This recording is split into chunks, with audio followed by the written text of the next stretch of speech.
and his topic of discussion tonight is radioactive minerals, a natural hazard. So he'll discuss why we should be concerned or scared of some things that we pick up in our hands, not knowing it could be dangerous. How's everyone doing tonight? Good. This is a pretty good crowd. I gave this same talk to the Franklin Gem Mineral Club. Y'all blown them out of the water with attendance, so thank you for that. So while I'm giving this talk, if you'd like to come up and take a look, or especially after the talk, I have some of my own personal samples here of radioactive minerals. It's a lot of variation, so I won't get into it right now, but I also brought my Geiger counter in. It'll be clicking away throughout the presentation, and I'll talk more about it further into the presentation. So without further ado, let's get right into it. Radioactive minerals, a natural hazard. So when we talk about radioactive minerals, a lot of times we think about, atom bombs or nuclear reactors, and that's really the end product. What we want to think about is, where do they get their material to then refine it from? And while North Carolina isn't the biggest supplier in this, it was actually looked at to be one of the biggest at one time. So, it'll come back. There we go. So, I have a picture for 3 of the most common radioactive minerals across North Carolina. Now, these are all mostly focused in the mountains around the spruce pine area. How many of you are familiar with that? Great. I would be very concerned otherwise. So the first one here, most people know. It's the nasty green one, turns somebody into the Hulk. And that's torvernite. Torvernite is a copper uranium phosphate mineral with some hydration in it, so there's water in there. Most of these have a hydration to them, so if you dry them out, let's say in an oven, they'll fall apart. They'll just completely crumble.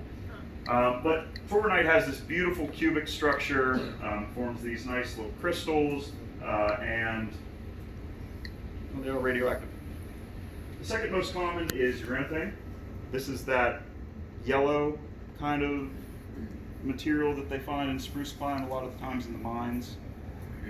It's more of a powder form, so that's one of the reasons why it's not in a lot of museums, because it's not competent.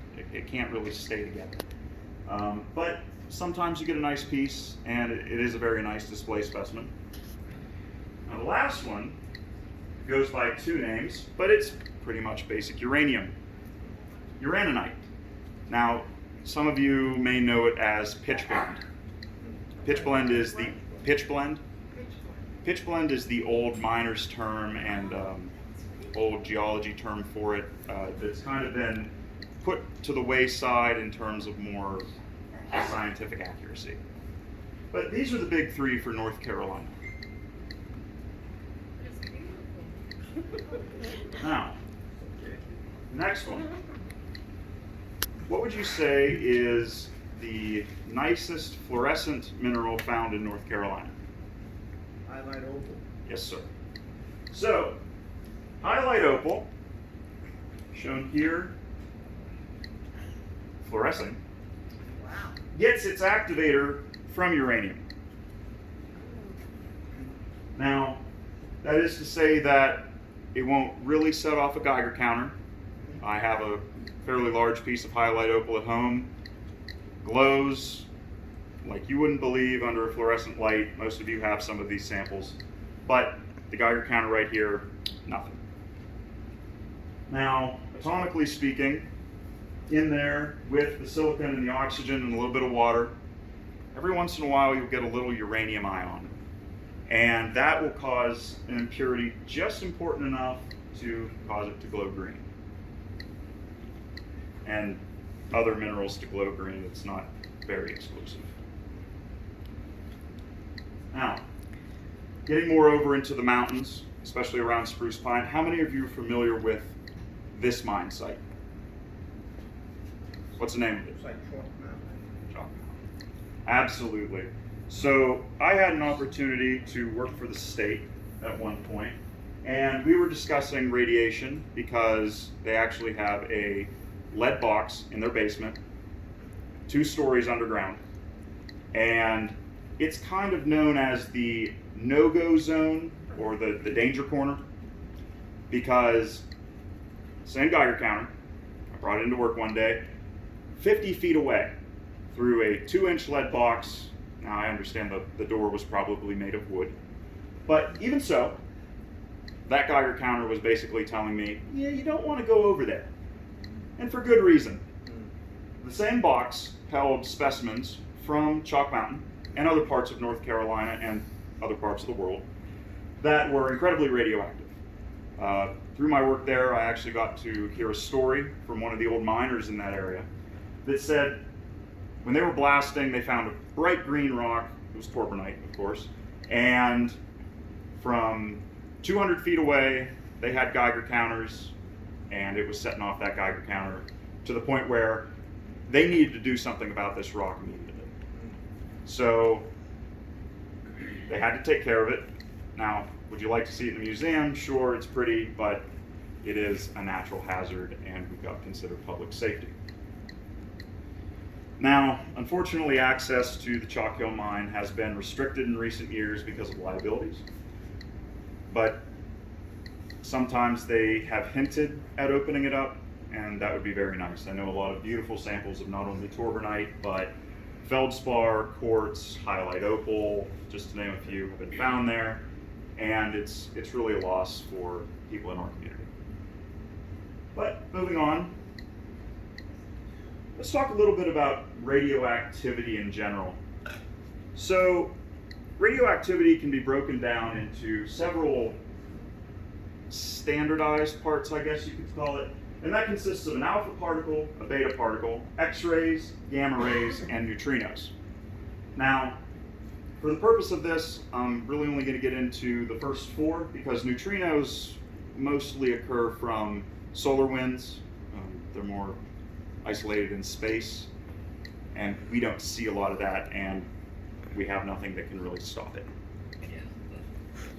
Now the first one, alpha particles, those are the most common. How many of you have a smoke detector? Did you know that that is one of the most common sources of radioactive materials everyone has access to? The way a smoke detector works is they have a alpha emitter, which also releases an electron. That alpha emitter is americium-241. It's just a little tiny thing. It's actually nothing. Geiger counter will pick it up, but the minute you get outside of a few inches, nothing. So everyone's safe. Don't have to take down your smoke detectors. Please don't. We would never want that. Just as a note, they recommend you don't throw those in the trash when they die either, because they turn into fire department. Yeah, there are proper disposals because of Radioactive. the radioactivity. That's really bad. And there's some recycling component to that too. But now, beta particles, still decent. They can get through paper, but they'll stop at aluminum. Now, beta particles are fairly common, and that's all I know about that.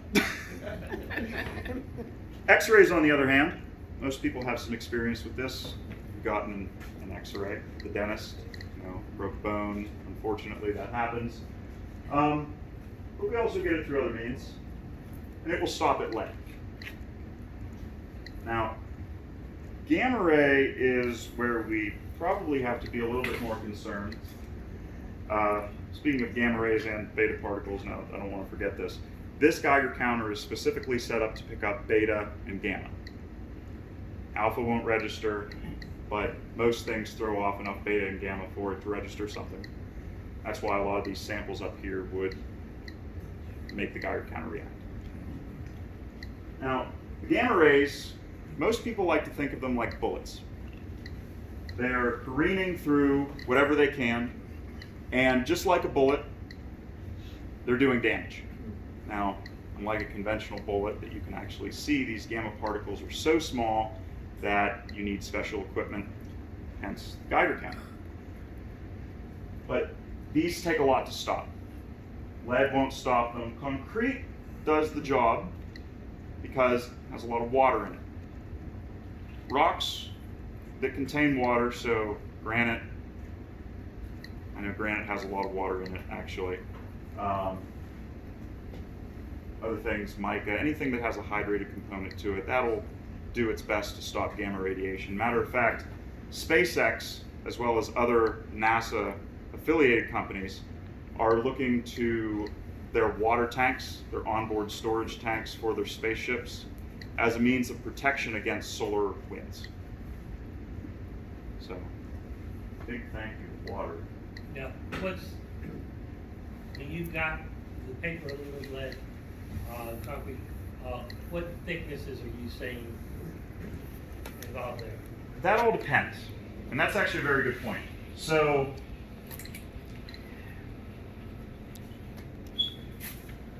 most of the time when people say paper, they actually mean wood, but I'm not super familiar with that part. Sheet of paper will stop out. Hmm? The sheet of paper will stop out. Oh, okay. Yeah. So, let's say that you have an emission source like these samples here, and it's too strong for its containment. So, like I was talking about at the state, 2 inches of lead actually didn't do the job. When I was working at Western Carolina University, where I got my bachelor's degree in geology, their radioactive containment box was actually emitting through the sidewall into a professor's workspace. And I did some of the work and write-ups on that to try and get that stuff moved, which is an unfortunate story that I can talk about later. But here's the issue with that, and this is going to address your question. If the thickness isn't calculated correctly, if it's too little, then we get something called breaking radiation. Now this is actually worse than normal emission because it is slowed down enough, and if we think about that same bullet, which is the radioactive particle, if it zips through you really quick, it only does that much damage. But if it's slowed down, it has more time to work. So the breaking radiation, it breaks going through your body, it does more damage, more time in you. Does that make sense? Does that answer your